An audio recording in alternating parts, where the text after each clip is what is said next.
बिहार में पूंजी की इतनी कमी है कि यहाँ सीडी रेशियो है 40%। पूरे देश में अभी सीडी रेशियो है 74%। मतलब जो पैसा आप और हम बैंक में रखते हैं, बैंकों की जिम्मेवारी है कि अगर आप 100 रुपया बैंक में जमा कीजिएगा तो कम से कम 70 रुपया लोन के तौर पर समाज को उपलब्ध होना चाहिए। घर बनाने के लिए, गाड़ी खरीदने के लिए, बिजनेस व्यापार करने के लिए, खेती करने के लिए। बिहार में ये रेशियो है 40%। इसका नतीजा क्या होता है?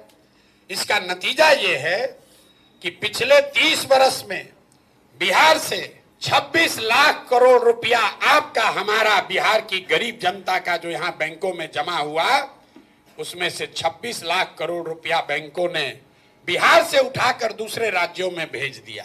पिछले वर्ष यहाँ बिहार की गरीब जनता ने यहाँ के बैंकों में टोटल पैसा जमा किया 4,61,000 करोड़ रुपया, और 4,61,000 करोड़ में से 70% के हिसाब से कम 2,80,000 करोड़ रुपया बिहार के लोगों को मिलना चाहिए था, रोजी रोजगार के लिए, व्यापार के लिए, घर के लिए, गाड़ी के लिए। मिला कितना? 1,61,000 करोड़। बाकी पैसा कहाँ गया? बाकी पैसा गया आंध्र प्रदेश, गुजरात, तमिलनाडु, केरल, कर्नाटक। वहां पर सीडी रेशियो कितना है? वहां पर सीडी रेशियो है 90, 95, 100, 105। अगर आंध्रा में बैंकों में 100 रुपया जमा हुआ तो आंध्रा के लोगों को 105 रुपया कर्ज मिला। बिहार के लोगों ने 100 रुपया जमा किया तो हमको, आपको 40 रुपया मिला। आप अंदाजा लगाइए, अगर 2.5 लाख करोड़ रुपया हर साल एक्स्ट्रा मिलने लगता तो कितने लोग अपना घर बड़ा बनाते, कितने लोग नई गाड़ियां खरीदते, कितने लोग नया रोजी रोजगार करते। ये पूंजी की ताकत है। अगर यहाँ पर सिर्फ सीडी रेशियो को सुधार दिया जाए, आप कहिएगा कैसे सुधरेगा? ऐसा नहीं है कि बैंकों की मनमानी है कि जितना मन होगा लोन देंगे, नहीं देंगे। आपकी जानकारी के लिए बता रहे हैं कि मुख्यमंत्री के अध्यक्षता में एक कमेटी है, देश के स्तर पर प्रधानमंत्री की अध्यक्षता में कमेटी है, जो हर महीने इस बात का ध्यान रखती है कि बैंकों में जो पैसा जमा हो रहा है उसका कितना पैसा लोगों को ऋण के तौर पर मिल रहा है। सीडी रेशियो, आरबीआई डेटा आंकड़ा जारी करता है, वेबसाइट पे जाइएगा दिखेगा। बिहार में भी ये व्यवस्था है जहां मुख्यमंत्री की अध्यक्षता में सारे बैंकों के हेड बैठते हैं कि कितना पैसा लोन के तौर पर दिया गया। लेकिन जैसे बिहार में शिक्षक मुख्यमंत्री की बात नहीं मान रहा है, पुलिस वाला नहीं मान रहा है, डॉक्टर, पदाधिकारी, सीओ, बीडीओ नहीं मान रहा है, वैसे बैंक वाला भी उसका बात नहीं मान रहा है। लेकिन अगर सरकार की नीयत ठीक हो तो सीडी रेशियो को 3 से 6 महीने में ठीक किया जा सकता है।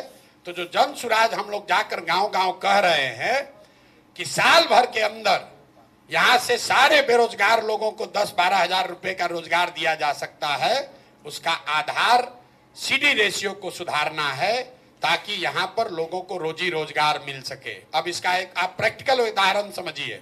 गांव में मान लीजिए आपको बाल काटने आता है, बाल काटने आता है, आपके पास 20,000 रुपया है, आपने 5 साल 7 साल मेहनत किया, किसी सैलून में काम किया, 20,000 रुपया बचाए।